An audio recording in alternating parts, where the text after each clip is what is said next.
Hello and welcome to a live That Christian panel here on Deprogrammed with Keri Smith. I am one of your panelists, Keri, and I'm joined by Brahma Bull from the Bullpen. Hello, Brahma. How are you? Hey, doing good. How are you? I'm good. I'm excited to talk about this movie. We are doing a movie review tonight. We do these occasionally, and if you're new here, a part of our goal with these is I think in the cultural commentary space, we spend a lot of time criticizing bad ideology and how it's seeped into entertainment and pop culture and culture. And so we try and pick films or books that we think we might like to go and watch and have conversations about things that people might enjoy. And so that we can balance out a little bit of the criticism of things we don't like. So we And saw lately, the you try to get some exposure on some of these Angel Studios films that have been yes. pretty good for the most part. Yes, there have been a lot of great it's interesting how many of the films we've watched on this panel have been Angel Studios related in some way. Well, they've been releasing a lot, and they've been movies that have been done well enough that I don't consider them just faith-based films. Yeah, they're it's not the most of the ones we've seen, I would say, are not the kind of cheesy faith-based stereotype Yeah, of a film that we may have become accustomed to. They're actually appeal to a wider audience. and high production value. High production value, yes, like Cabrini. That was Yeah. Angel Studios, right? Yeah. Yep.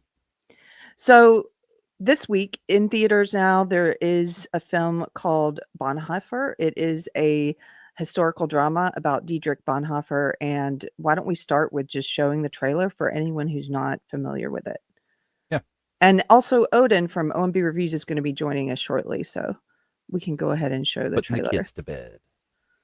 Yes. Okay. Here we go. Something's coming. Something unstoppable. Look around you, my friend. How much light do you see? Hello, darkness, my old friend. No, you're gonna get nailed on the song. I've come Oh, to oh. talk with you.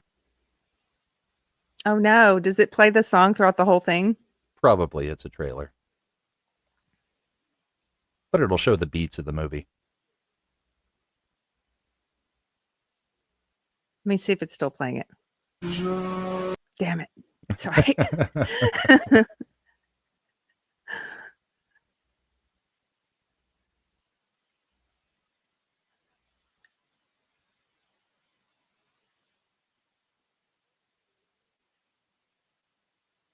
The Untold True Story.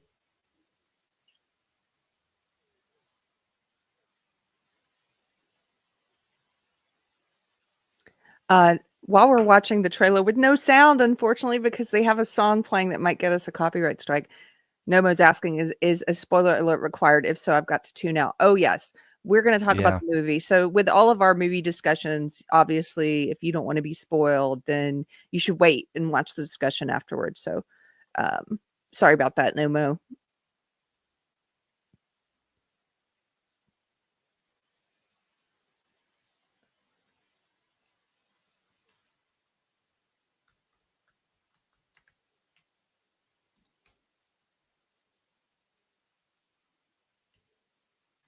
Were you that familiar with Bonhoeffer before this movie? No, Yeah, me either. can't say that I was at all familiar with him. Which is weird because a lot of people seem to be very familiar with him. I think some of his quotes and sayings I probably knew, but not necessarily knew that they were attributed to him. Yes, that's the case with me as well. There were some things I had heard that I didn't realize I didn't know enough about history or about him. I didn't know about him to know where they came from. Mhm. Just to Since we couldn't play the audio on the trailer, I like to source Wikipedia a lot just to see what they have to say. I know that it's a Mhm. leftist site, but I do keep in mind that I would love for people on the left to watch this program, and I know it's a source that they trust. And so sometimes I'll go to Wikipedia, and people who are not in that bubble, we know the bias on Wikipedia, but just to read a little bit about him, since we couldn't listen to the sound on the trailer. Dietrich Bonhoeffer, hold on one second. I'm going to add Odin. Hello, Odin. Hey, so sorry. Don't You're good. worry. We just got going. Okay. We just watched the trailer for Bonhoeffer, but we watched it in silence because, funny enough, they were playing The Sound of Silence. Sound of Silence by Disturbed. Oh, that's right. That's So right. I even though forgot to Angel use that one. Studios wouldn't hit us for it, I'm sure the music Disturbed company would. Yeah. The music company would, and so we had to. That's really funny. We had to actually have the Sound of Silence for The Sound of Silence. Okay, so Odin, thanks for joining us tonight. And I just wanted to tell people, I was just about to read a little bit about Dietrich Bonhoeffer since we couldn't play the audio for the trailer. Dietrich Bonhoeffer was a German Lutheran pastor, a neo-Orthodox theologian, and an anti-Nazi dissident who was a key founding member of the Confessing Church. His writings on Christianity's role in the secular world have become widely influential. His 1937 book, The Cost of Discipleship, is described as a modern classic. Apart from his theological writings, Bonhoeffer was known for his staunch resistance to the Nazi dictatorship, including vocal opposition to Adolf Hitler's euthanasia program and genocidal persecution of Jews. He was arrested in April 1943 by the Gestapo and imprisoned for 1.5 years. Later, he was transferred to the Flossenburg concentration camp. He was accused of being associated with the July 20th plot to assassinate Hitler and was tried along with other accused plotters, including former members of the German Military Intelligence Office. He was hanged. He was executed on April 9th, 1945, during the collapse of the Nazi regime. So that's a short bio. That's just from Wikipedia, which I like to pull from because I know people on the left trust it, though they shouldn't. Anyway. Were you familiar with him, Odin, before this movie? Very little information because obviously, growing up Catholic education, we don't typically do a lot of research into Lutheran backgrounds or like anything like that. But because he was Lutheran, it was definitely, when we talk about denominations, Lutherans tend to be like a little bit closer, like depending on the level of Lutheran, a little bit closer to Catholicism. So I had heard the name before. I had just no idea about who he ultimately was and what he did. So seeing the movie was honestly very surprising because there's a lot of things I just did not know that happened in his life. Yeah, same for Brahma and I were talking. We weren't very familiar with him, although as I watched the movie, there were certain quotes and things that in the film that I realized, I recognize that quote, and I didn't know where it come from. Overall, what were your opinions on the movie? I overall liked it. I just posted my review over on Critical, my score over on Criticalist. I'll have to put the review up later, but I gave it a rad score. So a 6.5 out of 10, because I think that the acting is probably the best part of the film. I think all of the actors bring it. It was really cool to see actors that you've seen in other things, like for instance, his black friend, who is the one introduces him to jazz, and that whole sequence was actually really cool. I like that a lot, actually. And the actor that played him, though, was the android in Alien Romulus. And before that, he had been in a couple other things. So it was really cool to see actors who I had recognized from other things. They weren't like major A-list actors, but they were ones who've, if you watch movies, you're like, oh, I recognize this guy. I've seen this guy and stuff before. I did not recognize the actor that played Bonhoeffer, though. I don't know if he has been in anything. I haven't looked into it yet, but he did a really great job. I thought that his performance was really good. It made me intrigued to find out more about how Bonhoeffer carried himself, because there were this thing he kept doing with his mouth, was his mouth closing, I don't know. There's something he was doing this. He was doing the yeah, frown, it was like a frown or a thinking judgmental frown. Yeah, but it was very much purposeful, and I'm like, I wonder if the actual person did that, or if that was just a choice that the actor had made. So I thought overall it was very good. I guess my issue with the film is more just narrative structure. It was very hard sometimes to keep up with just the back and forth, because it jumps in, it jumps basically into different historical moments of his life. So at one point you're in the war, at another point you're before the war, at one point you're towards the end of the war. And at times it just came across, there were times it worked really well where it's okay, this thing clearly connects with this. But there were other times, especially towards the beginning, I think, where it just, I don't know, it came across a little bit messy. But other than that, I think that for an Angel Studios film, for a faith-based movie especially, this is definitely towards the top tier of the films that have been released. Especially, we've had, I think, a series of movies, both from Angel, but also from just faith-based companies that have, I don't think have really, been well made. This is probably the most well made that I've seen in a while. I would probably put it on par with Cabrini, and probably a little bit better as far as just the actual like technical abilities of the people behind the movie, and just the objective quality of the film, I thought was really good. Yeah. What about you, Brahma? Kind of the same. Like I was telling you in the back, I was kind of torn. Overall, I liked the movie. Thought the acting was great. Maybe outside of the little kid Bonhoeffer trying to run, because that was somebody needs to teach that kid how to run. But something that did not need to be. Yeah. The sets were great. The costuming was great. It was all very, very accurate to what people would have been wearing. I liked that. I don't know how many of the actors were actually German, but I liked that everybody had the correct accents, or at least what we consider the correct accents.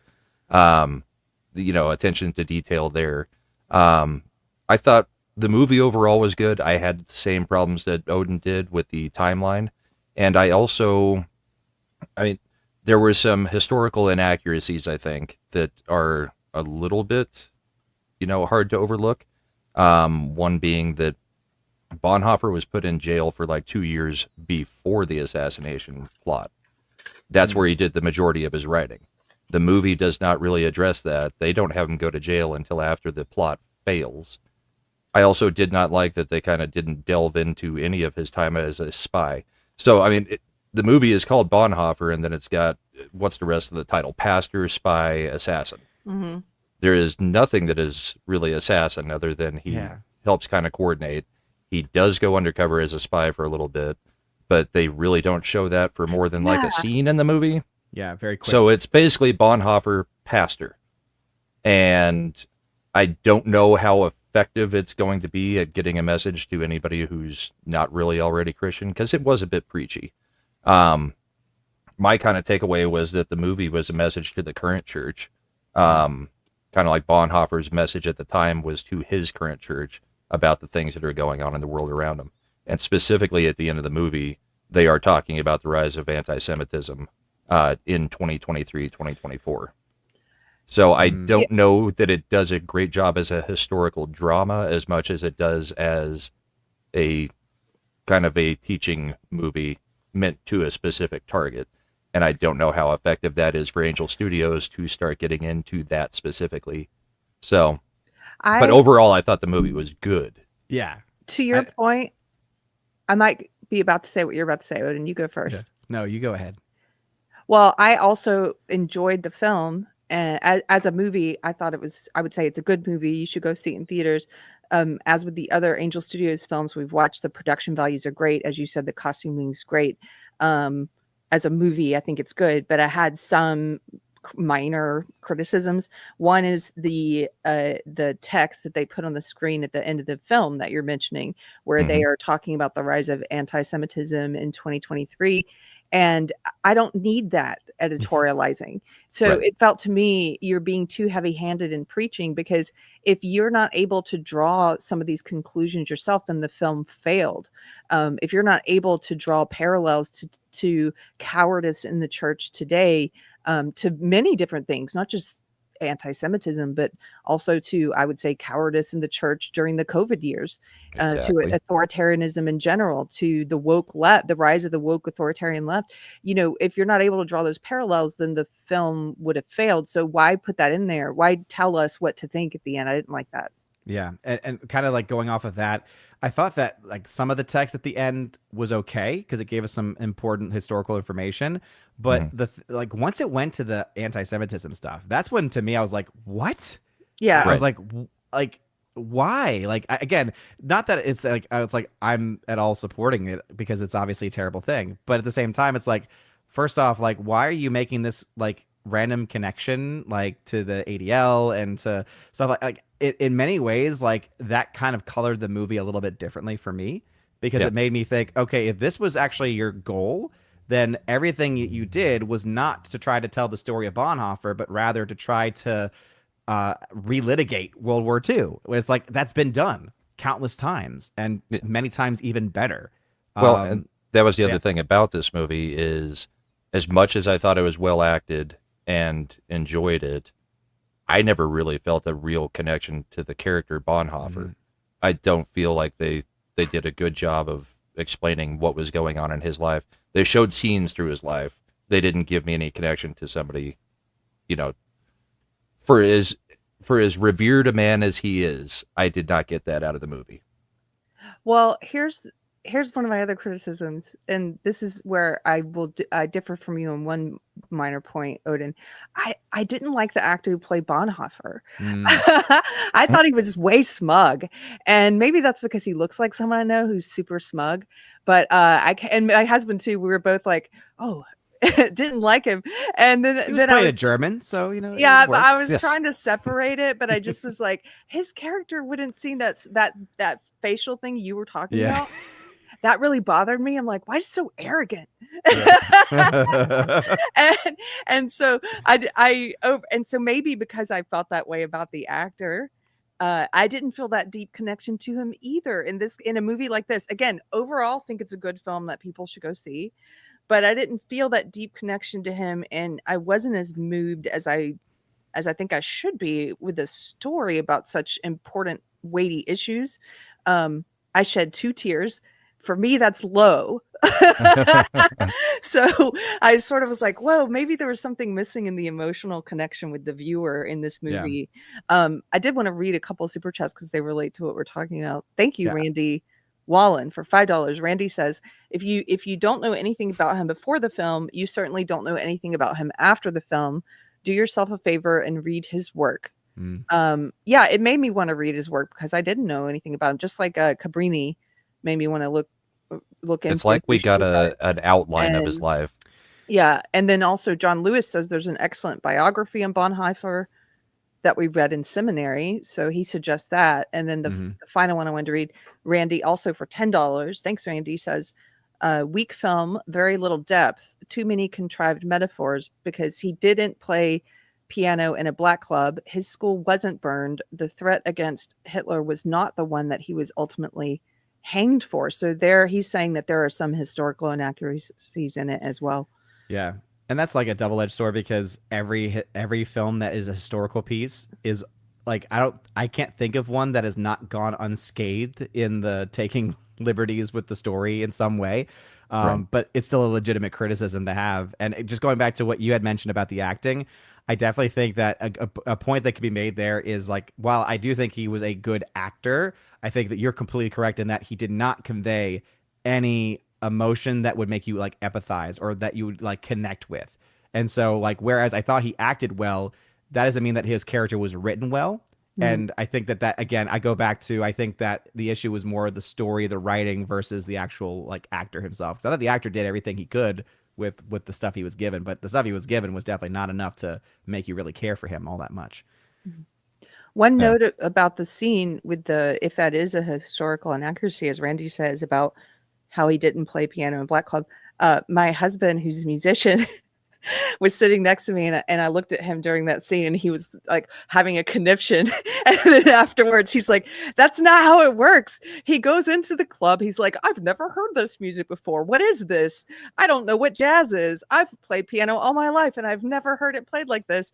And then he's like, and then the musicians on the stage are like, "Here, do you want to play my trumpet? Why don't you spit into my trumpet, stranger in the audience?" It's a good point. Yeah, come on stage. He's like, no musician would do that. "Hey, stranger in the audience, come play my trumpet.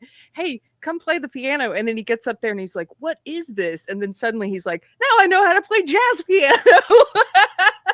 And so for like me, something that could have been in The Jerk or something. yes, for me as someone who's not a musician, that was totally realistic. I'm like, that's how you learn how to play jazz. And I was just like, no.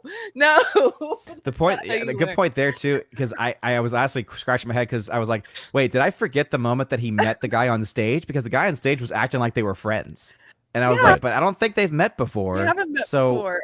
wait a minute, why are they acting like friends? And to your point, like putting your mouth on someone else's trumpet or like what? That doesn't make any sense. And then the piano, it's like, yeah, I mean, I'm sure that it might be easier for someone who's classically trained to pick certain things up, but it's not that easy.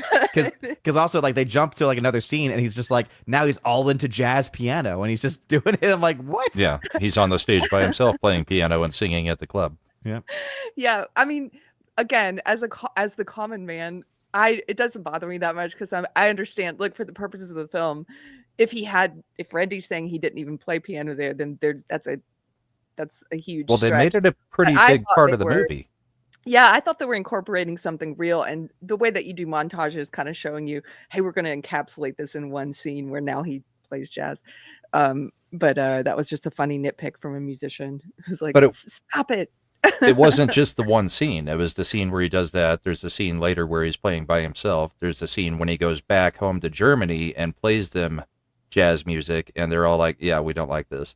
And then there's the scene where he's at the school and starts playing gospel music.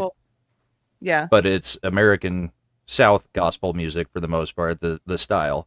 So they incorporated the music into it in a way that was very like, all of his influence was from the black church in America. Yep. Yeah. And I don't know if that's true, if that wasn't happening. I don't know enough about him to know, but they did incorporate it to make it seem like that was a very big influence on his life. Mm-hmm. And if what Randy's saying is true, it makes me think, oh boy, did they really try to play up that part of his life to try to make this connection with the black community in America, while at the same time also, again, going back to that message at the very end where it talks about all about the ADL and anti-Semitism, it's like, okay, what are you really trying to do with this now? Because it's starting to basically feel very, very political, and I don't like that. Oh yes, Randy says in a super chat, thank you. He says Angel admitted that the club was a metaphor. They put that scene in as a metaphor. Okay. But what about the rest of it? Just his connection to the American black church. Yeah. How much of that was real then? Right. I have to get into some of the deeper substance of the film. So we see him in this movie as he's watching the rise. Well, first, so they use that whole, I guess they admitted they were using it as a metaphor, but he goes to America and in America, he learns about partiality and racism and basically there's a scene where he's at dinner with all the members of this black church that he's now attending and that he teaches Sunday school at.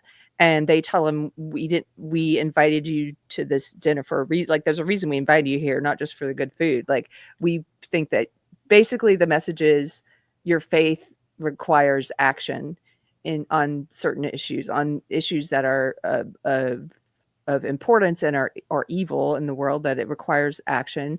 And so then later in the movie, when he sees this evil starting to rise in his home country of Germany, he is portrayed in the film in his community of clergy as one of the few who is willing to speak against it from the pulpit also. And then later you see that there are more clergy who start to speak up against it. And there was a really moving scene in this whole section of the meat of it. And that was where the pastor who had been over him, I don't know what the terminology is in the Lutheran church. It was the bishop. Bishop. No. One of them was the bishop. That was who the one gave him permission to speak. Oh, that was on the bishop? That Sunday. Okay. And then there was a pastor that was kind of his friend when he's originally sitting in the church and they're sitting next to each other, and the guy is preaching about the Reich. So when he gets up and walks out, the pastor goes out with him. Okay. The head pastor of that church. So who was the guy that was the one at the beginning who was like fully supportive of like the Nazi regime?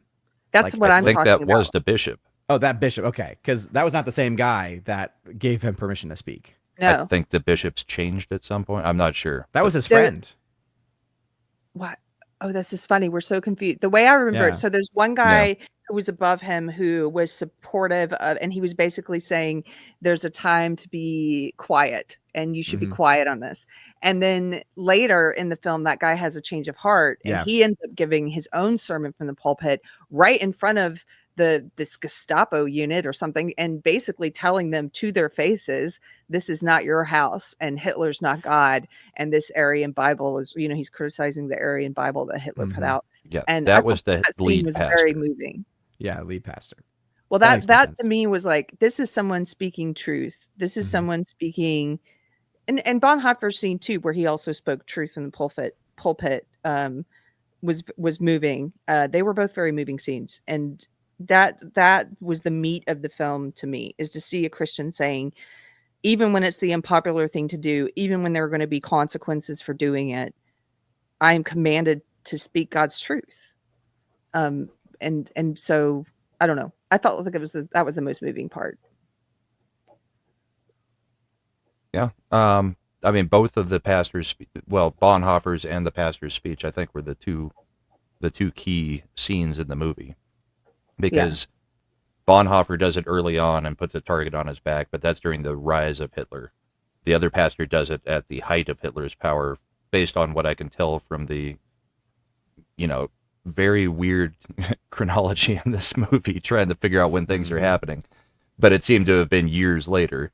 And then they even talked about it in kind of those little paragraphs after the close of the movie, that the Lutheran Church then afterwards said that they should have stood up in the beginning.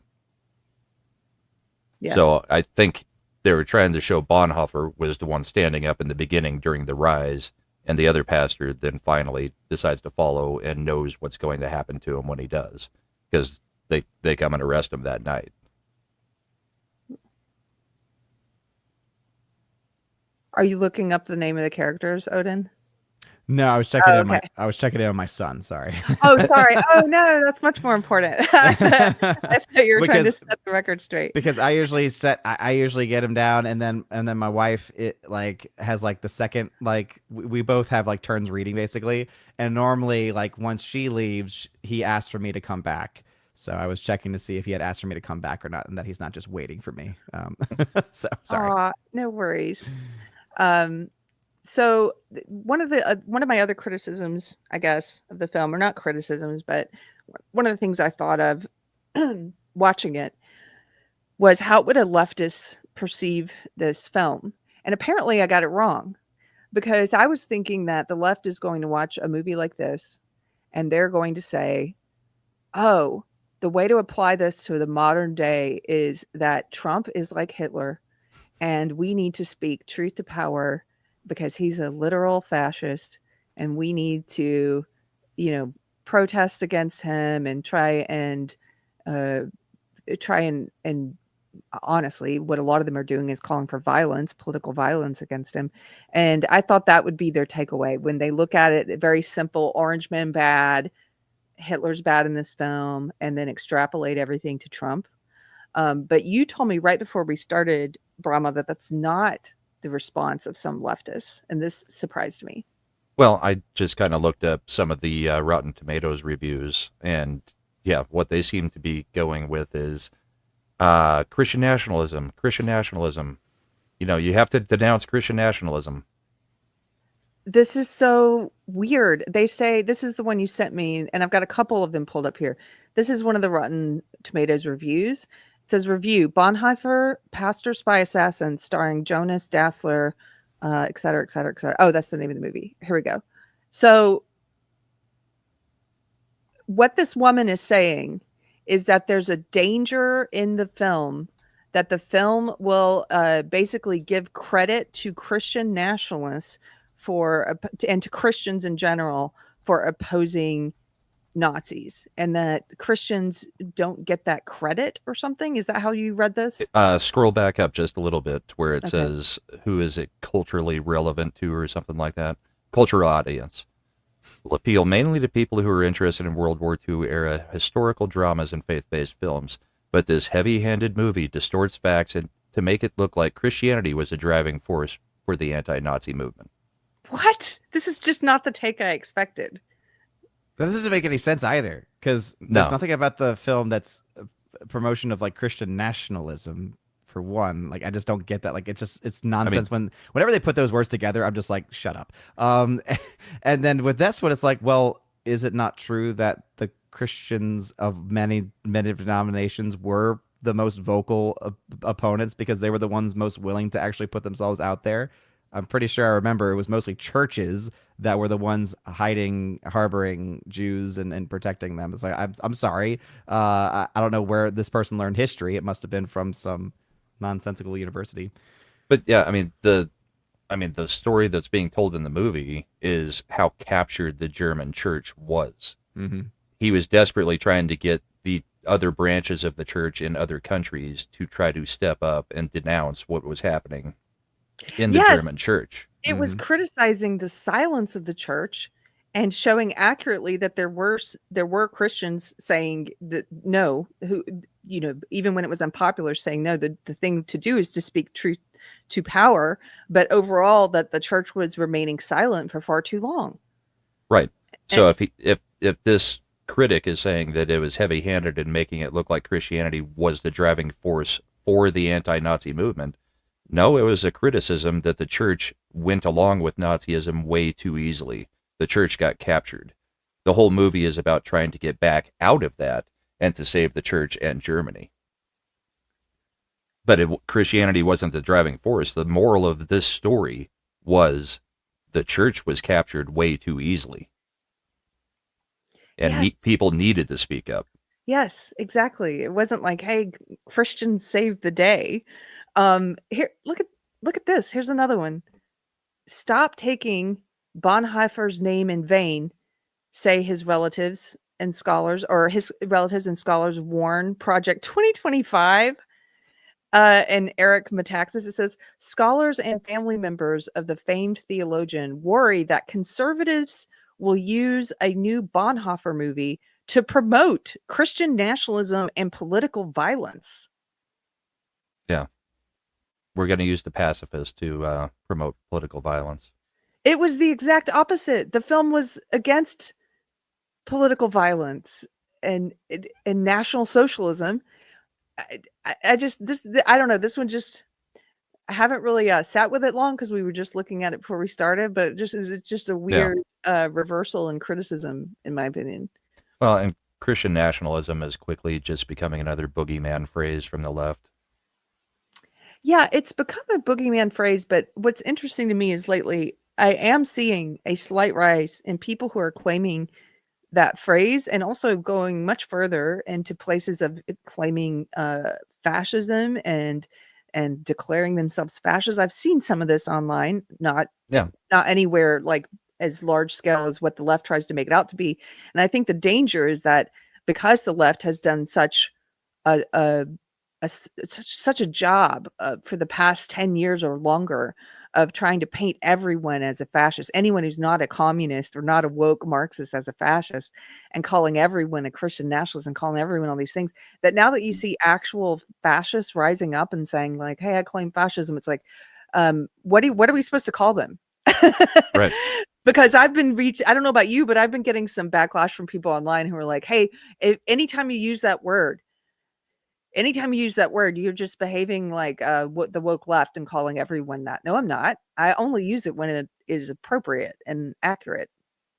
And for people who even claim that they are and say that they are fascists. It's a very strange place that we're in.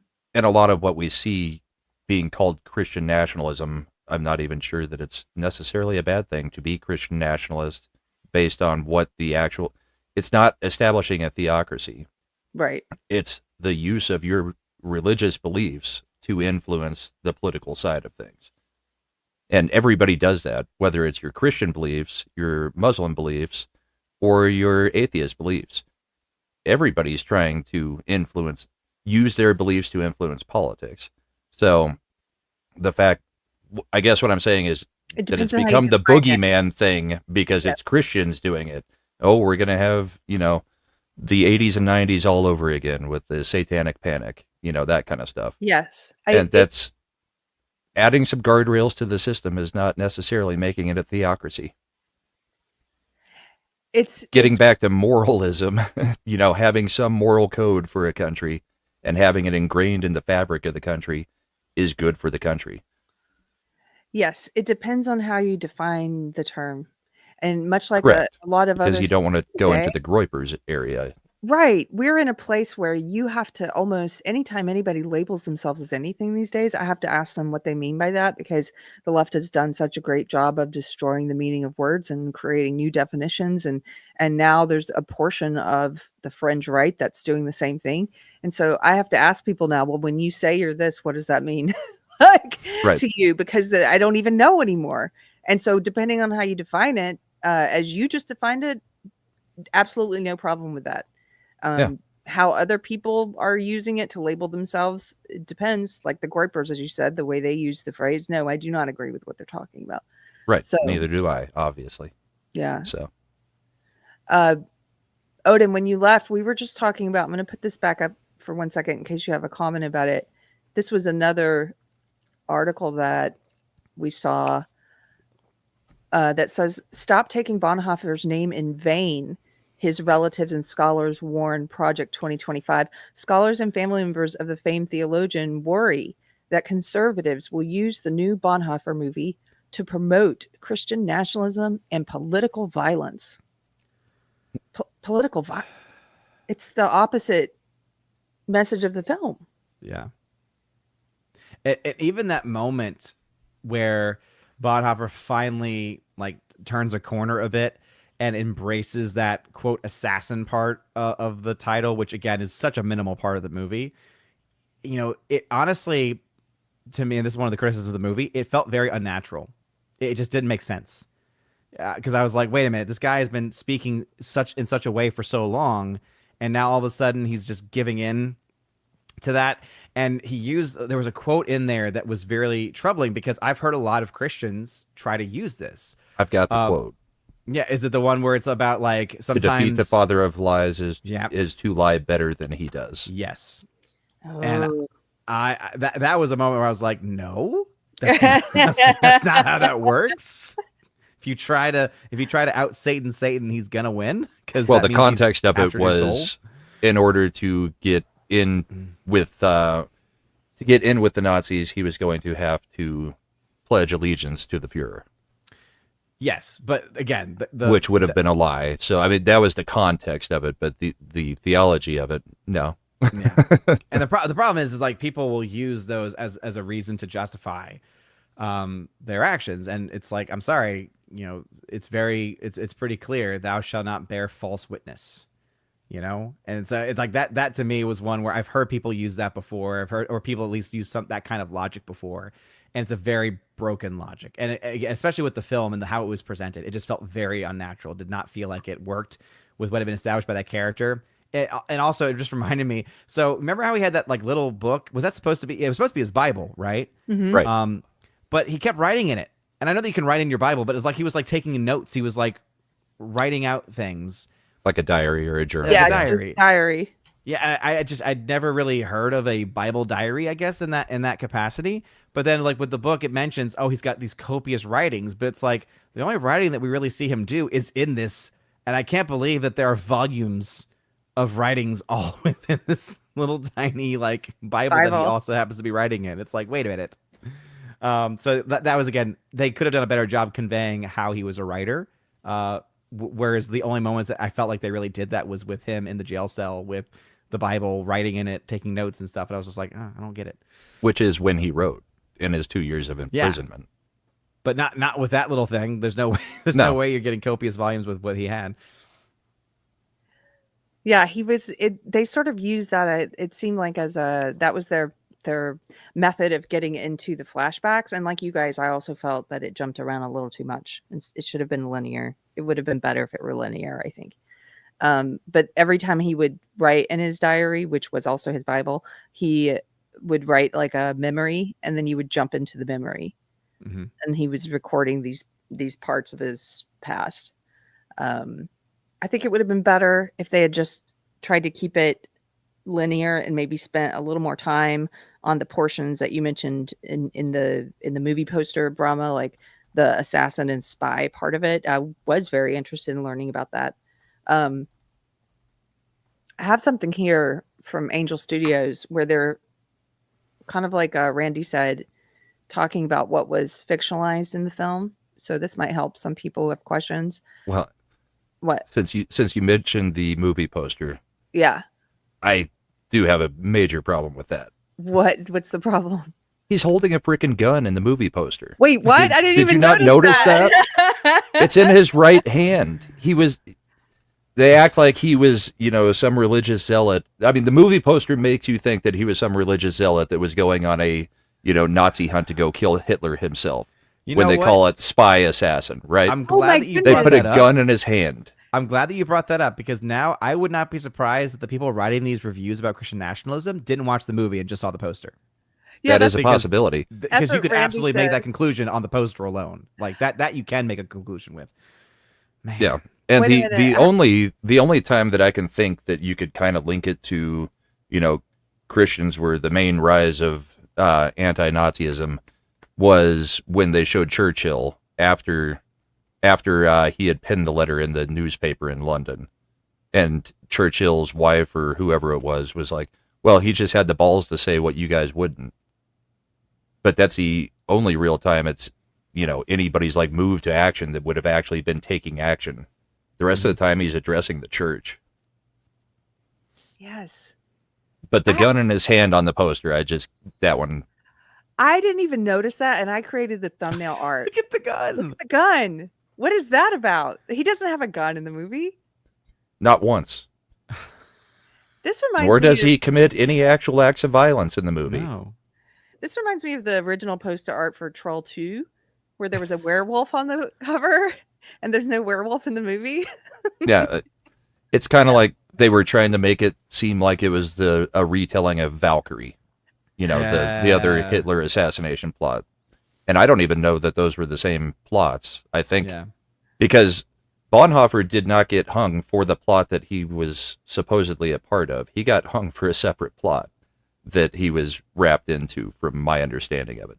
Mm-hmm. So, I love Angel Studios, but it's a very deceptive poster, and it's not really historically accurate in a lot of ways. Yeah. And it seems like chat is pointing out some more places where it was historically inaccurate, like Randy. But Yeah, Southern Belle says they didn't mention his fiance, who is the one who got a lot of his writings and letters out. They really only mention his writings once when he goes to visit the other pastor or the bishop, whoever it was, and he finds his book on the shelf, fingers through it, rubs it, and sees that there's dust all over it, and says, "Why write something if nobody's going to read it?" And then the guy walks in the room and says, "You'd be surprised how many people have read all of your writings." And that's kind of all that's mentioned of the prolific amount of writing that he did. Yeah. He had one book on the shelf in the bishop's, office. Also, now that I'm looking into it, because it's important to make these distinctions. So this was not a full 100% Angel Studios production. No. This was something that was made beforehand, and then in 2023 they got the rights to distribute the movie. And again, that's something that is also interesting because Angel Studios, oftentimes because of their name, people often associate the films with them completely. And the fact is that a lot of their bigger films tend to be movies that are actually just distributed by them and not actually from them or from the guild necessarily, as far as like the brain trust of the guild, as far as that's concerned. But also, fun fact, so Jonas Dassler, who played Bonhoeffer, German actor, German stage and film actor August Diehl, also a German actor. David Jossen was British. Flula Borg, who actually was in Pitch Perfect 2. He was in this film. He was a German actor. So it looks like all of the actors who were playing Germans were actually German, at least according to... That explains the good accents. Mm-hmm. Yeah. Well, among this list of things here from Angel Studios, they clarify a few things. They say, did Bonhoeffer really move to New York City and meet Frank Fisher and attend his church? Yes, he did move to New York, attended Union Seminary, and was taken to Harlem by Frank. He really did attend Frank's church, Bissean Baptist Church, and he taught Sunday school there. Was Bonhoeffer really a talented piano player? Yes, Bonhoeffer was a great pianist. In fact, his family thought he was going to be a concert pianist. He did not, however, go into a jazz club and jam with black musicians, but he certainly had the talent to. That is a wonderful film metaphor to show that Harlem became a part of him and changed him. He did love Negro spirituals and brought the LPs back to Germany. He often played the music for his students at Finkenwald. Finkenwald. Finkenwald. My husband would laugh at my German here. Oh my gosh. He also attended the jazz shows at Small's KO Room as depicted in the film. Attended, did not play. Did not play. Right. They make that up. And also, it's like he had the talent to do it. It's like, How do you know that? most musicians would probably say that's not how that works. Did Bonhoeffer really share a jail cell with Dr. Sigmund Rascher? Yes. That's surprising. I figured that was something they dramatized for the film. Yes, for a time near the end of his life, when they were traveling in the bus on their way to Flossenburg concentration camp, he did share a jail cell with Sigmund Rascher. Was the Gestapo present when Bonhoeffer gave his sermon condemning Hitler and the Nazi regime? Answer, kind of. In this scene, we are recreating the sermon that Bonhoeffer preached at Kaiser Wilhelm Memorial Church at Jacobi's invitation. In real life, it was Reformation Sunday commemorating Martin Luther, and it was a big holiday. This church was also President von Hindenburg's church, so Nazis would have been there, and Bonhoeffer's sermon was very insulting about the church. In the film, though, we have married two sermons that Bonhoeffer gave very close together. In real life, he said that the church was dead and that they had, quote, forgotten their first love, end quote. People would have been very upset. The other thing we did is incorporate a sermon that Bonhoeffer preached on the radio, warning people against making Hitler an idol. The radio was mysteriously shut down as Bonhoeffer started criticizing the Fuhrer. Bonhoeffer was beginning to speak out and get noticed. We set these two sermons in the church. Do you want me to read more, or is that good? No, I mean, that basically says, yes, it's a historical drama. We took some liberties, Right. which most of them do. Yeah, and there are a few more they have here on did Bonhoeffer and Martin Niemöller work closely together, as shown in the movie? Was he actually arrested right after giving his famous speech? Oh, so that's the guy we were trying to figure out his name. Yes, they worked together closely, but Niemöller was not Bonhoeffer's superior. He was a prominent member of the Confessing Church. Please note, he was a member of the Confessing Church only much later, as depicted in the movie. As in the movie, he supported Hitler early on and enjoyed the filling of the churches. Only later did he come around to Bonhoeffer's point of view. Then he would often tease the Nazis from the pulpit when they came to his church, asking parishioners to pass them a Bible, etc., like in the film. He was very bold and was finally arrested and spent 8 years in a concentration camp, but not after that speech. That speech in real life is a famous poem, not a sermon, and it was written by Niemöller when he was in the concentration camp. Today, it is on the wall of the Holocaust Museum in D.C. That would be the Came For Me poem. Yes, that they came Speech. for me. First they came for that one.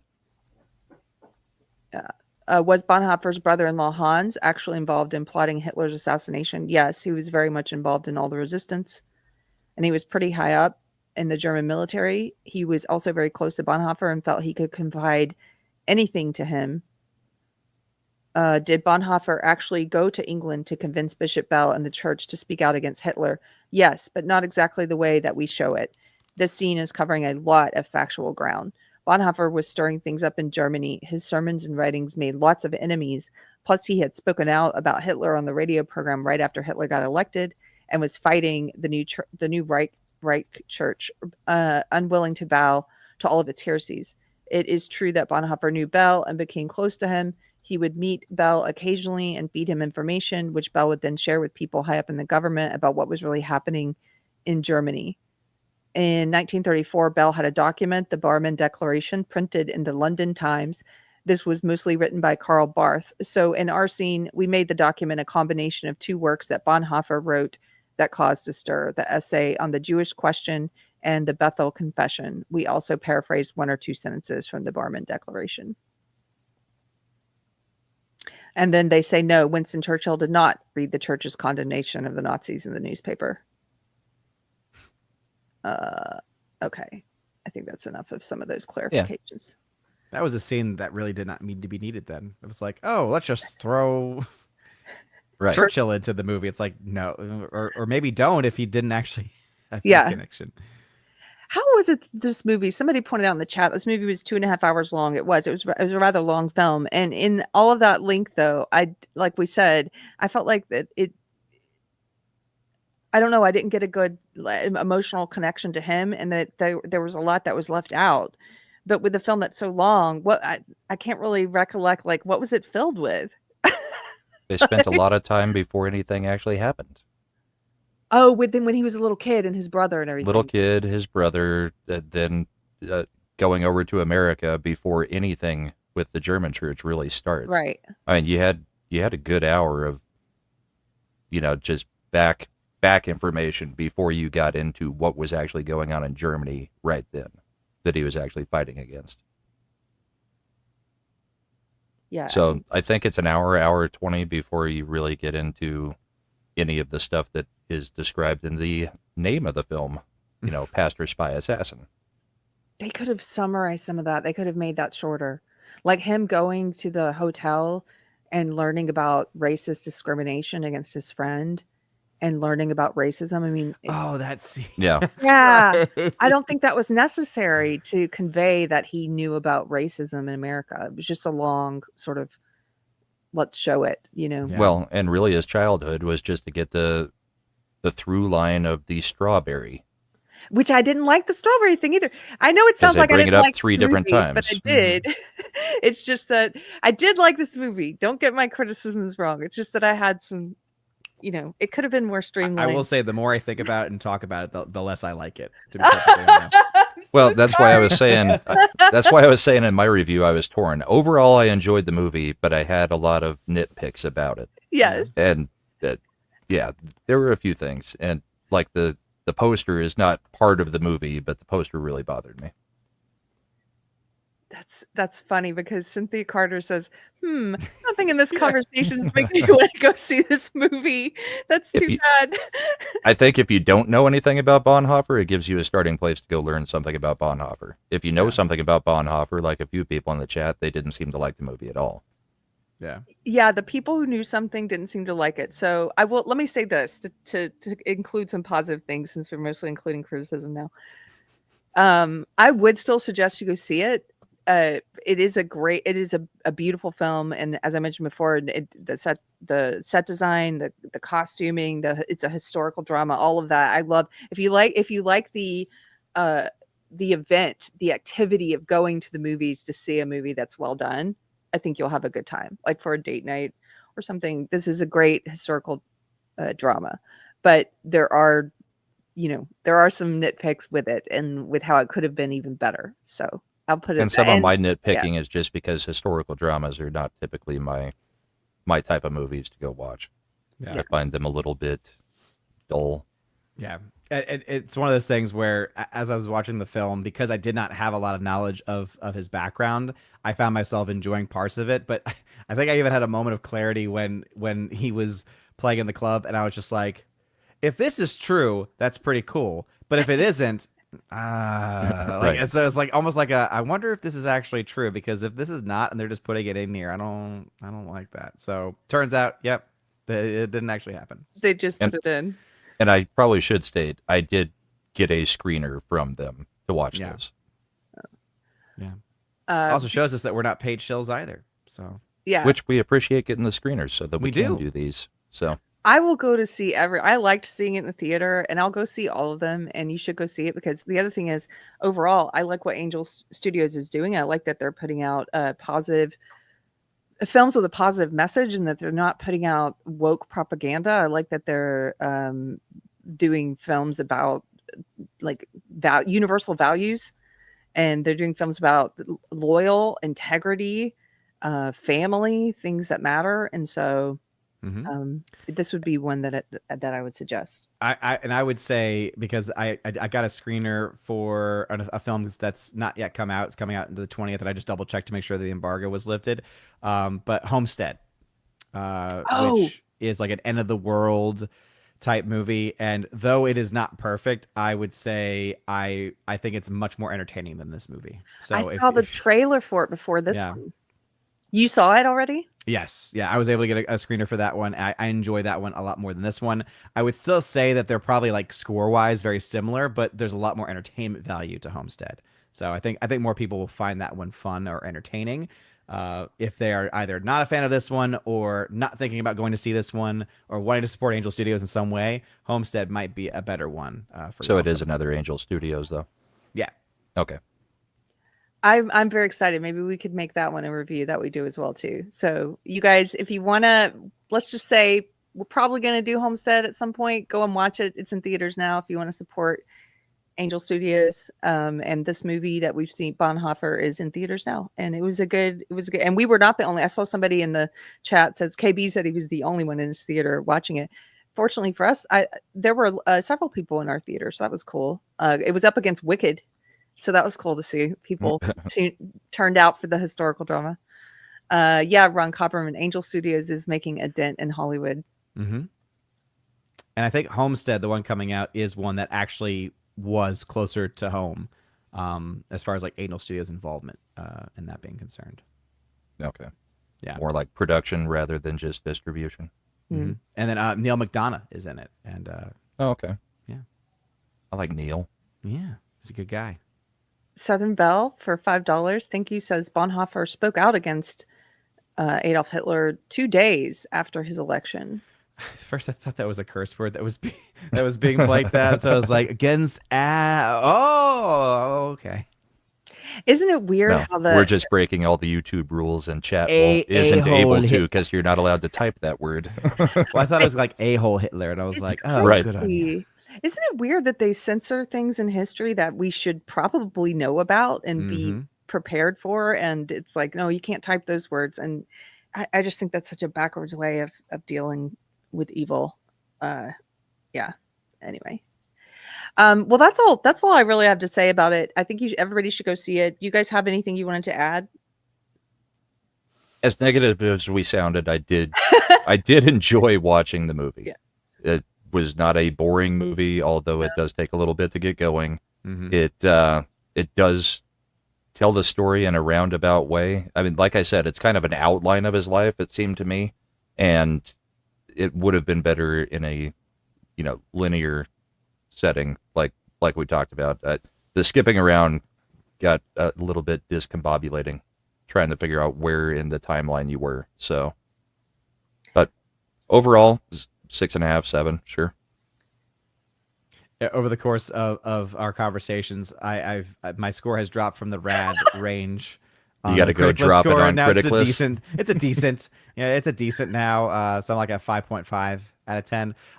But I would say this. I think that there are things in this movie that a lot of people I think could actually really enjoy. I go back to, if you really have no knowledge of Bonhoeffer, I know the people in the chat who have knowledge of Bonhoeffer would say, go read a book instead. But you might actually enjoy the movie a bit more. And I think you get enough of like basic history about him, where it's like a starting point. And then guess what? You can maybe come out of the movie saying, oh, that was really good. And then actually want to start reading the books and then realize the movie was off. And then, hey, you're still learning stuff about him and can join in with the criticisms of others. So, and a chunk of the messaging that is in the movie is something that a lot of people need to hear. Not necessarily the stuff that's after the movie. Yes. But some of the stuff in the movie, some of the sermons, that kind of stuff, it would not be bad for people to hear it. Exactly. As I mentioned, those 2 sermons of, criticizing the cowardice of the church and talking about the necessity of speaking truth. God is truth. That was very moving. And then as we were wrapping this up, I just remembered at the end, I thought it was very moving. They use him to illustrate the Christian principle of forgiving your brother. And there's a Nazi guard who he shows this forgiveness to. And it's just, I thought, a very beautiful thing to include and to illustrate and demonstrate on the screen. And that was the part that made me cry. Like, that was the emotional part for me. He breaks the bread with his fellow, he acts as pastor and breaks the bread with his fellow prisoners before he's about to be executed. And it's just a really moving, and he includes the prison guard. And it was very moving. Well, and the prison guard tries to help him escape, and he refuses because it would have had ramifications for the guard's family and his family and everybody else. Yeah. There was one other theme that was specifically brought up in the movie that I thought we might want to hit on, which was real faith versus dead religion. Oh, because he comes back from America and he says, I've seen real faith versus what we have over here in Germany, which is just a dead religion, talking about the church being taken over and how religion is not the same as faith. So I thought that messaging was also pretty well done, because there is a lot of that with certain types of churches today. Mm-hmm. I definitely thought it was like attempting to do the like faith without works is dead, right, from the letter of St. James, but it did it in a way that was just a little bit not quite fully there. So yeah, I think the message was still really good about how you have to actually live out your faith. Your faith has to be in action. But it did, like, for me, it was like, it didn't quite get there. That's definitely, I think, a Catholic bias coming through, because just like you mentioned the communion scene, and for me, I'm just like, no. You didn't like it? Well, because it's like, oh, look how casual it is. Oh, here it is. Here's my body. But I'm just like, that's a complete Catholic bias on my part. That's a Catholic thing, because I was like, that was closer to a Baptist. Grape juice? I was like, where's the sacrament? Where's the? But I was like, different. Well, it's they were prisoners of war at the time, so they didn't exactly have the access. Well, okay, to push back on that, but the words they could have. I would recommend a film called Silence by Martin Scorsese, because there's it's a Jesuit missionaries who go to Japan during the time in which all Christian missionaries were being killed. And all Christians who converted were being killed. And there's a scene where it's like they got this little tiny cheap little mass kit, and they're still able to do a fully reverent celebration. So yeah. I didn't even realize it was casual. I need to go to visit Catholic churches more often to see the differences. Yeah. I mostly visit Catholic churches now if we're traveling abroad, because there's a lot of really beautiful ones. And I appreciate it. It is, I guess it is quite different the way that the sacrament's delivered.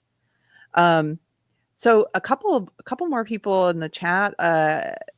It's Randy Wallen gave her super chat for $5 and said, you should all watch and review Amazing Grace, the story of William Wilberforce.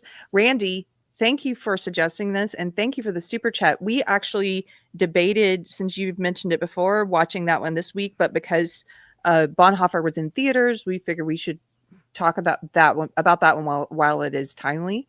But this is on our list, and because we are going to watch this, I've heard great things about it from you and from others, and I want to know more about William Wilberforce. Southern Belle says we should read The Cost of Discipleship by Bonhoeffer, that it's an amazing book. And Pops for $5 says, Keri, I sent you a DM with Angel Studios press contact. They are easy to work with.